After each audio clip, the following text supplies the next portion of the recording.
Hi, in this video we're going to look at a fundamental skill called boxing out. By boxing out, you make it harder for your opponent and easier for you to get rebounds. Coaches often teach boxing out as a defensive skill, but you can and should execute this skill on offense as well. It's usually easier for a defender to box out, because the defender is usually closer to the basket than the offensive player. We'll look at the skill from the point of view of an individual player, but to be truly effective, everyone on the team needs to be boxing out. Add that to the fact that the offensive team should also be boxing out, and it means that when a shot goes up, everyone on the floor should be trying to box someone out. Unfortunately, just the opposite happens most of the time. No one boxes out. Players crowd around the basket with their arms raised, hoping the ball will come to them.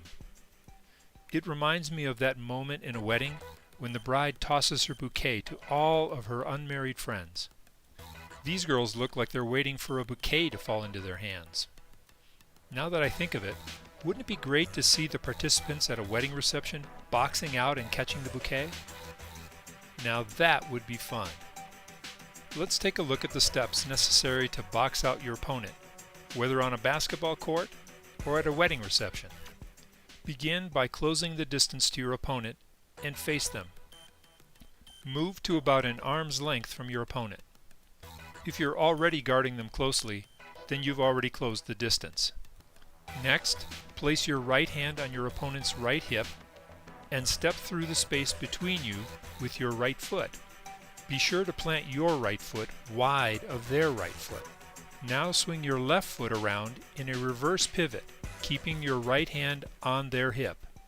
Be sure to plant your left foot wide of their left foot. You should have a very wide stance at this point, and your back should be almost up against the front of your opponent. You can let go of their hip at this point, but keep your hands and arms behind you for now. The last step is simply to sit. Because you're already in contact with your opponent, the act of sitting will cause your butt to collide with them and drive them further backward. You should now be positioned in a modified athletic stance. Modified because your feet are much wider apart and your hands are behind you. Your head is up and looking to the basket for the rebound. Keep your body in contact with your opponent. You can even push backward and move your opponent further from the basket. Moving your opponent is not strictly allowed by the rules, but no referee will object as long as you limit the movement to a few feet. You can push harder when you're close to the basket. This is just considered normal competitive basketball. Use your hands to pat your opponent's hips to keep track of where they are. But don't hold your opponent, and don't extend your arms to hold them back. Instead, shuffle your feet from side to side as they move from side to side in an attempt to get around you. By keeping your feet wide, you force your opponent to work very hard to get around you. Because you're in a crouch, you can quickly jump to rebound the ball if it comes in your direction. Throw your arms forward to give you extra upward momentum. Being in a crouch also gives you greater leverage over your opponent and makes it easier for you to maintain your position as your opponent tries to push you forward. Any good sumo wrestler will tell you that the lower you are, the more powerful you are.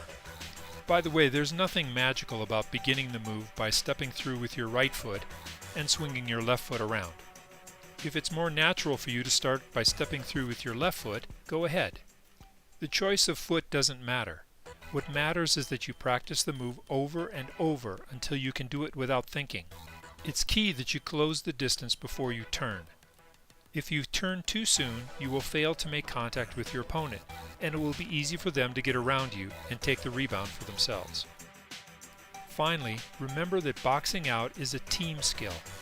Everyone should box out someone on the opposing team each time a shot goes up. It can help to yell "shot" so that everyone on your team knows to box out. Boxing out needs to be a habit for your team. always find someone to box out. It's better for two people to box out the same opponent than to just stand around and watch.